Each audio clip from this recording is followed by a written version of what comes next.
This may be the first generation where all of a sudden our kids, without some help, they're probably not living better than we did. That American dream has become much more difficult. Home ownership and the future of a country where like my son, who's now working for my company, but for 2 years worked for Price Waterhouse right out of college in Manhattan, paying $78,000 a year. And either you have a lot of money because you have a job that it provides security, or you own your own business, which the small businessman has been getting hammered, which is traditionally the cornerstone of this economy, or you got nothing and you're struggling.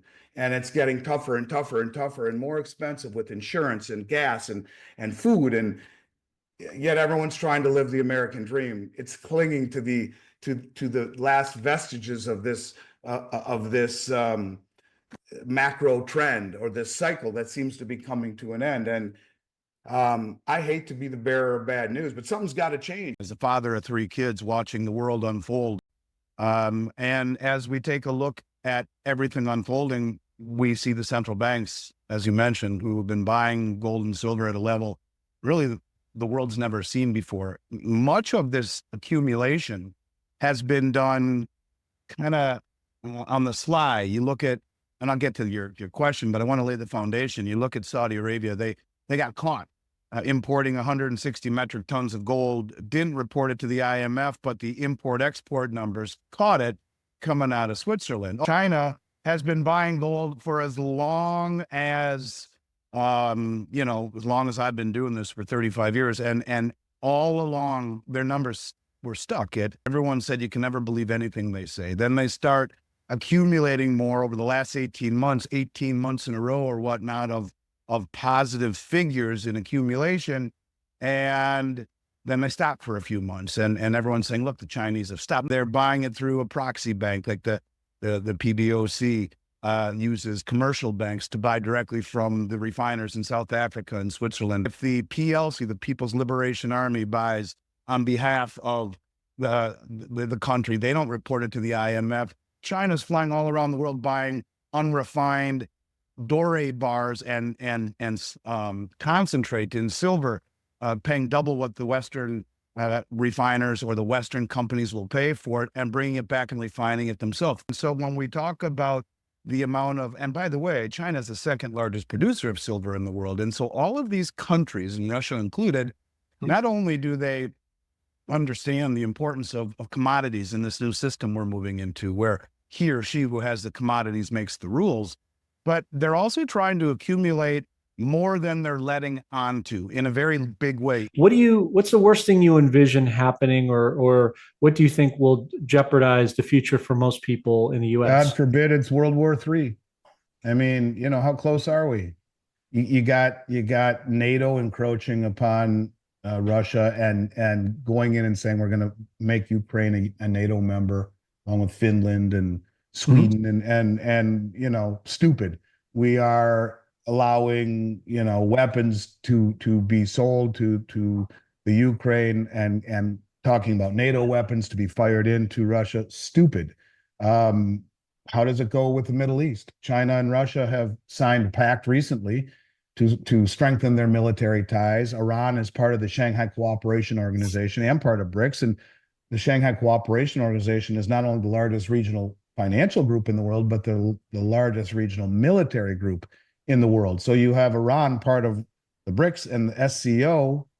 How does that play out? And these are very scary situations. So we have 2 hot zones, and then of course you have Taiwan and China. And look, China doesn't need to invade Taiwan, by the way. That right now they're doing this blockade that you're seeing, these exercises of a military blockade, a naval blockade rather. And it's just an exercise, but what if it's not? This is an island that after 3 weeks they would starve to death. I mean, literally, they would run out of energy, all of the coal and all of the energy that is shipped there. They would run out of food, which is all shipped there, everything. And it would be chaos in a matter of, it cripple them in just a month. Are we going to go and get in a war with the Chinese Navy and start a hot war with China? So you have 3 potential places, hot zones, that could escalate into something, and yet they are also growing in terms of their alliances. So That to me is by far the worst thing. Anything else we can deal with, but when you're talking hypersonic missiles and the potential of World War III, God forbid, Right. there's nothing that even rivals what that would look like ultimately. So if we realize, and this is a very conservative estimate, that the dollar is averaging 7% money creation each year. And money creation is the definition of inflation. The CPI is not the definition of inflation. The CPI shows rising prices, which are a symptom of inflation. But inflating the money supply or increasing the money supply is a monetary event and is the technical classical version of inflation. As you inflate or create money, the money supply, that is inflation. So at 7% money creation, I don't care what the CPI says, at 7% money creation, you're talking about the dollar over the last 10 years has lost half of its purchasing power, because 7 into 10 years is a double, right? 7 times 10 is 70. So over the last 10.2 years, the dollar's lost half of its value if money creation's at 7%. And I did an interview with a banker from the UK, and he said that's a conservative number, but one that he's pretty confident is a good reference point. All right, so fine. 10 years ago, the dollar was worth twice what it is today. 10 years ago, gold was $1,200 an ounce. Today, it's 26 and change. So did gold go up or did the dollar go down? And I can provide examples of that going all the way back through time. So gold is not something you buy to get wealthy. It is wealth, and it retains your purchasing power. So here, gold went up slightly above double, and the dollar lost half. So you have retained your standard of living in owning gold. And that's the thing when I talk about it not being an investment, but wealth. I anger some people. They're like, why would you say that? It's disrespectful. It is wealth. It is an investment. But okay, fine. It has qualities or investment principles. But to me, it's wealth. And it's wealth that has outlived everything that it's ever been thrown at it. And well, this is a huge deal. Huge. But let's first say why gold is held in the UK and in the United States. The London Bullion Metals Association is a 140-year-old exchange. It's the oldest in the world. And the COMEX, or the COMEX in New York, is since 1974. They're the two, have been for a very long time, the two epicenters of commodity trading. So banks would typically, central banks, would leave their gold safely held in Western jurisdiction, in Western rule of law, LOL, these days, inside of the Bank of England and the New York Federal Reserve, because Bank of England would give it safety and would give it access, direct access to the LBMA.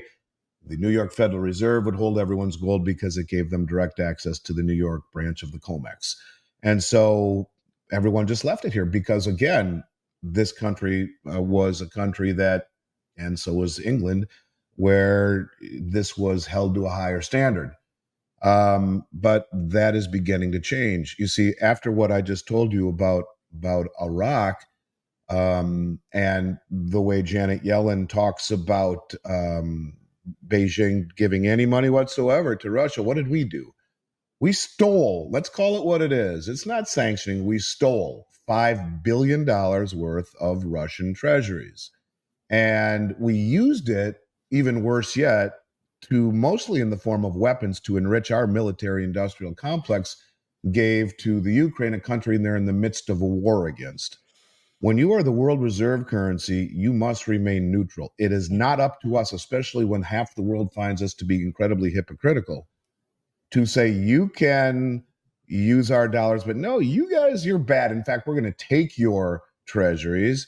We're much better than you. And we're going to take your treasuries and we're going to give it to the country you're in the middle of a war against in the form of lethal weapons. Well, that ain't cool. That's not cool at all. And I think that's a line perhaps you never come back from. You lose that trust.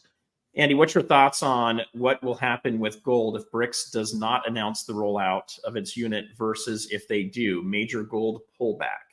No. Kind of alluded to this a second ago, but no, I don't think there'll be a pull. Maybe, gold is being managed. And I think that suits the BRICS countries just fine. When you have the former president of Brazil and the head of the BRICS New Development Bank say in principle, we've agreed to this, well, that's a huge step. When you see the gold that is being accumulated by these countries and repatriated at the same time, that's a big clue. A lot of people were disenchanted, if you will, by the fact that these things didn't happen last year in Africa during the BRICS summit in Johannesburg. And James Rickard, who I had the good fortune of sitting and having drinks with in July, a month before the meeting in August of last year. And we talked about this. And he said things that I'd been saying for 3 years, that said to me, look, I think the Shanghai Cooperation Organization and the Eurasian Economic Union will be announced at the Johannesburg meeting. He was wrong, but what did we see subsequently? The president of Belarus, one of the only European countries, wants to join the BRICS, said we need to have a summit to bring these two organizations into the BRICS fold. It will happen. Didn't happen, but it will. He said that they will issue a common settlement currency. It didn't happen, but what did they say? Let's all trade in local currencies, which they've been doing, and then we will discuss a common settlement currency at the meeting in Russia. Well, what have we seen? That's what we've seen. And what is the whole premise of Enbridge? To trade in local currencies, CBDCs, with a common settlement currency called the unit. So the progression is being made, whether or not it's announced. And this is the problem with most Americans, is that instant gratification is not fast enough. That plays right into the hands of the methodical, like the BRICS, who are using that. If that knee-jerk reaction is for gold to sell off, thank you, they would say, that's fantastic. Let's just stand for deliveries for some more. Let's buy up more until it happens. And when you see the former president of Brazil, the head of the New Development Bank, say this stuff, when you see all of the things that we're seeing in terms of accumulation and repatriation, it's coming. When you realize the fact that 99% of, if you take the world's GDP, all of it, and the countries that comprise 99% of it, every one of them has a CBDC in development or already in operation. That's coming. And what is the whole premise of Enbridge? To trade CBDCs in a way that SWIFT can't intervene. Who are the members? Well, you got the original four, plus you got the BIS, and now you have Saudi Arabia as a full member of Enbridge. Dollars are not compatible with Enbridge. The road is being paved. All of this suppression and inordinate dollar strength has kept people here in the West thinking that silver is an archaic relic of the past, which is allowing India and China and the rest of Russia now carte blanche to buy this stuff hand over fist at subsidized prices. You think there's any coincidence? India's bought 800 million ounces. You think there's any coincidence that China, which is at least the number 2 largest producer of silver in the world, if not number 1, is flying all around the world, according to our friend Sean Kun, buying unrefined silver and in concentrate and doré? And do you think there's any coincidence that now Russia is making a official state policy to accumulate silver for their state fund?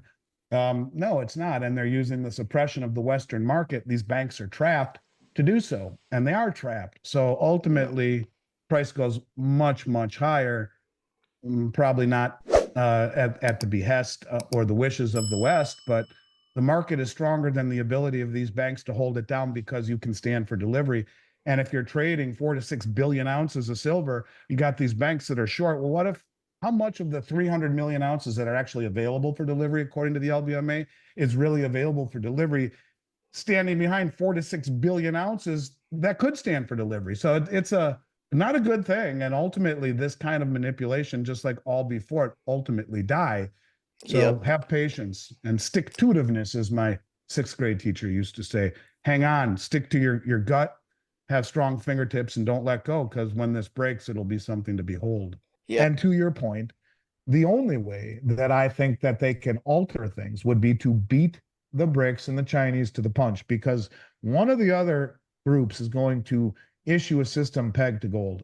I do believe that. We've already gotten validation of that from the former president of Brazil and the head of the New Development Bank, Dilma Rousseff. This is no small fry. This is a very influential, important woman who has told us, in principle, we've agreed to it. Well, it's 40% gold backed. So how close are they to issuing it? Well, the BRICS meeting is in 2.5 weeks.